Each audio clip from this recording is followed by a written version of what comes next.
One created the template, one perfected it, and for 20 years the motorcycle world has argued about which one truly deserves the crown. Ghost Rider versus the Black Prince. Two legends, one question: who is the real king? It's 1989 in Paris, and a man on a black Suzuki films himself circling the city at 155 miles per hour through morning traffic. The footage airs on national television that night. France erupts, and police spend years hunting a rider they never find and a name they never learn. He simply disappears into the myth they'll later call Le Prince Noir. 15 years later, another rider in black shows up on the same road. He beats the prince's time by over a minute, films everything, and keeps riding for 2 decades, taunting police, releasing DVDs, never showing his face, never stopping. They called him Ghost Rider. The Périphérique is 22 miles of 6-lane ring road circling Paris. Heavy traffic even on Sundays. Speed limit 50 miles per hour. Le Prince Noir picked a Sunday morning at 7:30 when there were enough cars to make it dangerous but not impossible.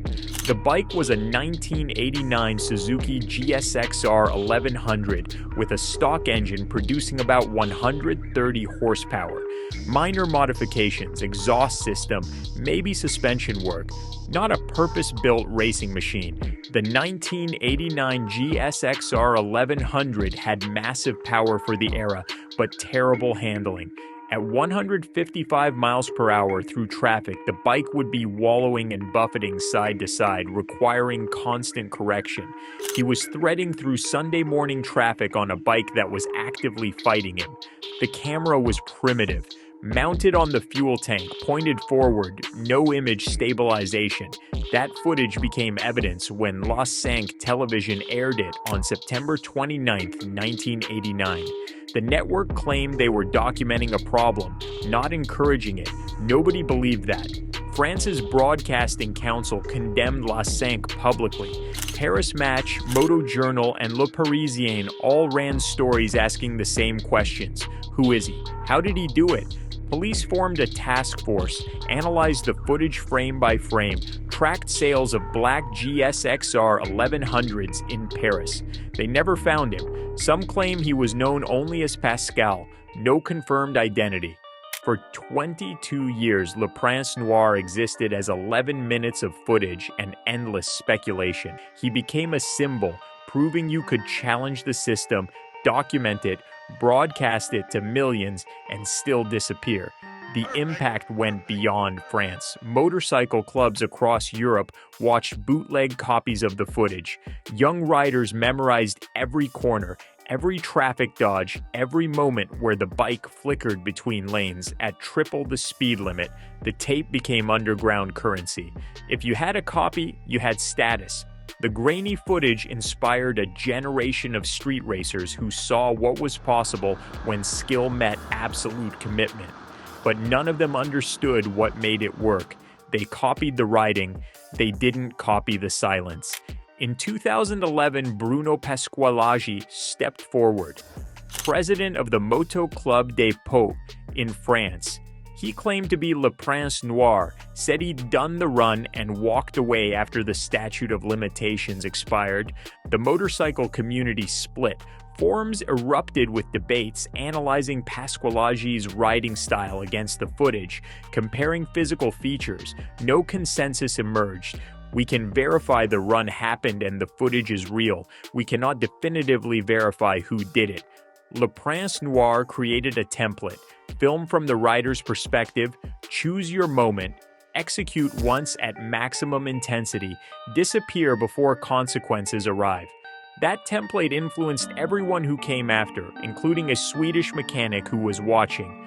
Patrick Furstenhoff was born in Sweden in 1968. Professional background in motorcycle racing and mechanics, member of the Swedish wheelie team. By the late 1990s, he'd built a reputation for engineering expertise with turbocharged motorcycles and willingness to attempt stunts nobody else would risk. By April 18, 1999, in Bruntingthorpe Proving Ground, England, Furstenhoff balanced a turbocharged Honda Super Blackbird on its rear wheel at 191.3 miles per hour. Guinness World Records certified it as the fastest wheelie ever recorded. That record established credibility as someone operating at world-class technical levels. It also created legal cover. When Ghost Rider videos started appearing and Swedish tabloids began naming Furstenhoff, he could point to legitimate credentials. The Ghost Rider operation launched in 2002. First DVD titled Ghost Rider: The Final Ride, filmed entirely from the rider's perspective. Black leathers, black helmet, dark visor, no visible identifying features. The format copied Prince Noir's template but scaled it. Multiple runs across multiple countries, hours of content across multiple DVDs, multiple machines built for different purposes. The engineering separated Ghost Rider from copycats immediately. Stock sport bikes might hit 180 miles per hour. Furstenhoff's turbocharged machines were making 280 to 499 horsepower. Building a turbocharged motorcycle that works requires understanding the entire system. More air needs more fuel, or the engine melts pistons. More power needs stronger internals, or components snap. More speed needs better brakes, or fluid boils. More boost generates heat, requiring intercoolers to cool compressed air. Each Ghost Rider bike represented months of custom work. Forged pistons, reinforced connecting rods, precision-balanced crankshafts, custom fuel injection, racing suspension, extended swing arms, upgraded brakes. Most people who attempt turbo builds end up with garage ornaments. The bike runs for 5 minutes before overheating, or the engine seizes because fuel delivery can't keep up with air pressure, or the transmission shreds itself because it wasn't designed to handle triple the factory torque. Building one reliable turbocharged bike requires expertise. Building multiple bikes that function at their limits for years requires a level of engineering knowledge that most professional race teams don't possess. Furstenhoff built multiple turbocharged bikes over 2 decades. Each one functioned reliably at its limits. The legal strategy was equally systematic. Swedish traffic law during the 2000s required prosecutors to prove beyond reasonable doubt who was operating a vehicle. Video evidence alone wasn't sufficient unless it showed the operator's face or license plate. Every Ghost Rider video exploited this. Full-face helmet with dark visor, all black gear with no unique markings, license plates removed or positioned where cameras couldn't capture them. Every shot filmed from the rider's perspective, hours of footage showing extreme speeds and police chases, 0 frames showing a face or clear plate. Swedish authorities knew it was Furstenhoff. Everyone knew. But knowing and proving in court are different standards. In 2006, Swedish police formed a dedicated task force. They analyzed every frame, tracked turbocharged Hayabusa builds across Scandinavia, monitored forums. Nothing worked. Furstenhoff distributed DVDs through his own shop with his name on the packaging. Police still couldn't build a prosecutable case. Modern street racers get arrested within months. They show their faces, post from identifiable accounts, film bikes traceable through DMV records, develop predictable patterns. Furstenhoff made none of these mistakes across 20 years. In 2004, Ghost Rider traveled to Paris. The DVD Ghost Rider Goes Crazy in Europe includes a timed run on the Périphérique. Same route Prince Noir rode 15 years earlier. Furstenhoff ran it at night around 5 a.m. with minimal traffic on a Suzuki GSXR 1000. The difference in conditions matters. Prince Noir navigated Sunday morning traffic, cars occupying lanes he needed, forcing constant calculations about gaps and timing. Ghost Rider had the road nearly empty. Different challenge. The question wasn't threading through traffic. The question was pure speed and precision on a route he'd studied for years. 9 minutes and 57 seconds. Average speed 131 miles per hour. More than a minute faster.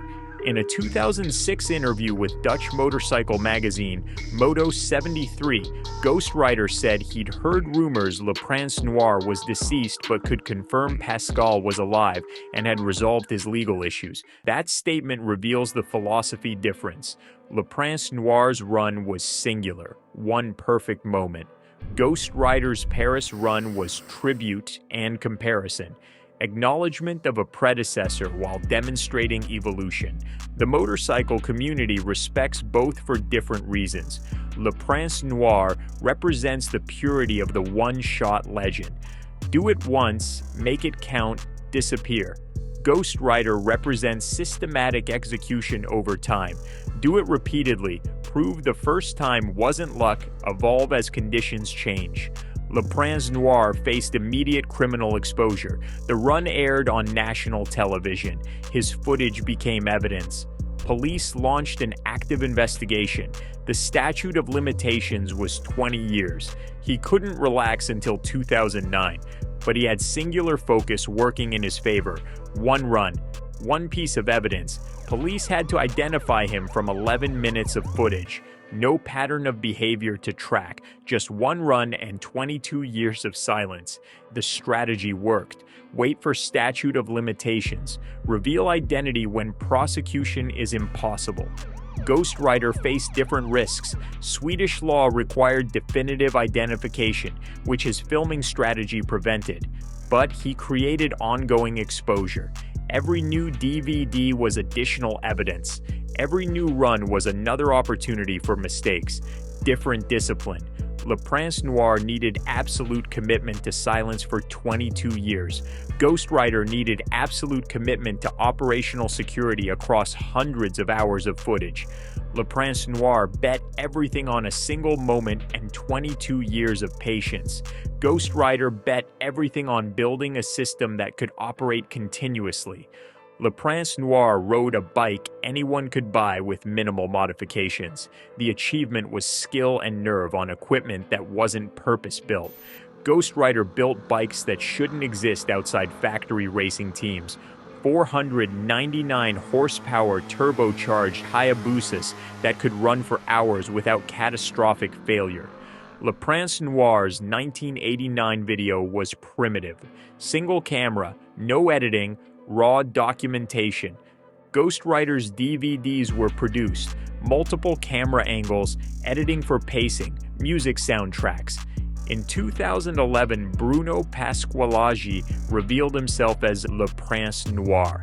French motorcycle press covered it. Dutch television interviewed him. Some in the community embraced it.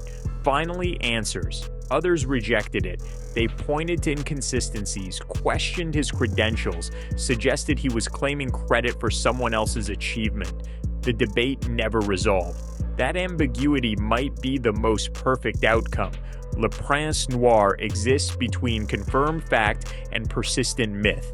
We know the run happened. We can't definitively prove who did it. Ghost Rider faces the opposite problem. Everyone knows it's Patrick Furstenhoff. Swedish media has named him repeatedly. His wheelie records are certified under his real name. What remains mysterious is why Swedish prosecutors never charged him. Prince Noir created the template. Film from the rider's perspective. Choose your moment. Execute at maximum intensity. Disappear. Most people copied the surface without understanding the foundation. They saw one fast run and thought they could replicate it. They missed the discipline required to stay silent for 2 decades. French police arrested dozens of riders through the 1990s attempting similar stunts. Ghost Rider evolved the template into sustainable operation. Continuous content over 2 decades, professional video with multiple angles, mystery through systematic denial of identifying evidence. Modern street racers watch Ghost Rider videos and think they can replicate it. They set up cameras, film runs, post content. Within months, police identify them. The discipline that let Furstenhoff operate for 20 years isn't replicable by watching his videos. The engineering expertise isn't learned from DVDs. The legal knowledge isn't obvious from footage. Both created templates most people can't successfully replicate. September 2022. After 11 years of silence, the Ghostwriter channel uploaded new content. Same Black Hayabusa, same writing style. Patrick Furstenhoff, at 54 years old, averaging over 174 miles per hour through traffic. 6 months later, April 2023, a new writer appeared. Same all-black gear, same filming setup, professional-level skills. The community nicknamed him Junior. This is the move Prince Noir never made: succession planning. When Furstenhoff retires, someone else continues. The brand outlives its creator. Prince Noir's legend is tied to 1989, perfect and unchanging, also frozen. The legend can't evolve because the moment is fixed. Ghostwriter's legend evolves with each new release. New bikes, new technology, new writers. Who embodies the legend better? Purity of moment, Prince Noir. One run, filmed and broadcast, vanished into 22 years of silence while police searched. Sustained excellence, Ghostwriter. 20 years of operations, multiple machines, multiple countries, dozens of copycats in prison while the original remains free. Mystery, Prince Noir. We still don't know if Bruno was the writer. Evolution, Ghostwriter. The operation adapted across 2 decades as technology changed and law enforcement improved. They're not competing legends. They're complementary legends representing different philosophies.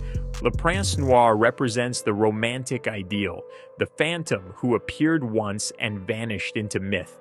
Power from absence. Ghostwriter represents the calculated ideal, the professional who turned illegal, writing into a systematic operation. Power from presence. Neither writer is lucky. Prince Noir executed a plan that denied investigators evidence, then stayed silent through the statute of limitations. Calculation, not fortune. Ghostwriter exploited specific requirements in Swedish traffic law while maintaining operational security. Systematic legal understanding, not chance. The deeper story is about understanding systems, legal systems, media systems, law enforcement systems, then finding the spaces between rules. Prince Noir found the space between execution and identification. Do the run, film it, broadcast it. Deny investigators the evidence needed to prove who did it. Wait for time to make prosecution impossible. Ghostwriter found the space between video evidence and legal proof. Film everything, distribute publicly. Structure every frame to deny the identifiers Swedish law required. That understanding separated them from everyone who got caught. Both legends remain untouchable in 2026. Prince Noir's 1989 footage still circulates, still generates debate. The mythology hasn't diminished after 36 years. Ghostwriter's operation continues. New content appearing, Junior maintaining the tradition. Patrick Furstenhoff, at 57 years old, with a legacy that will outlast him. Neither writer has been prosecuted or spent time in prison. Both succeeded at their primary objective: stay free. Who is the real king? Creating the template? Prince Noir. Everyone who came after built on what he established in 1989. Perfecting the template? Ghostwriter. He scaled one run to 20 years of operations without failure. The throne isn't occupied by one or the other. They represent different eras of the same evolution. Prince Noir proved one person could challenge the system, document it publicly, and disappear. Ghostwriter proved that approach could become sustainable. Both kings, different kingdoms, both untouchable. They're reference points for different questions. Can one perfect moment create lasting legend? Study Prince Noir. Can systematic execution defeat institutional pursuit? Study Ghostwriter. Both answers are yes. The writers who got caught weren't less skilled or brave. They just didn't understand systems deeply enough to find the spaces where they could operate safely. Le Prince Noir understood how to create mystery by controlling information flow. Ghost Rider understood how to maintain presence while denying evidence. That's what makes them legends, not speed, not nerve. Understanding. Both riders made themselves untouchable by understanding what would make them vulnerable and eliminating those vulnerabilities. One did it through absence, one did it through presence.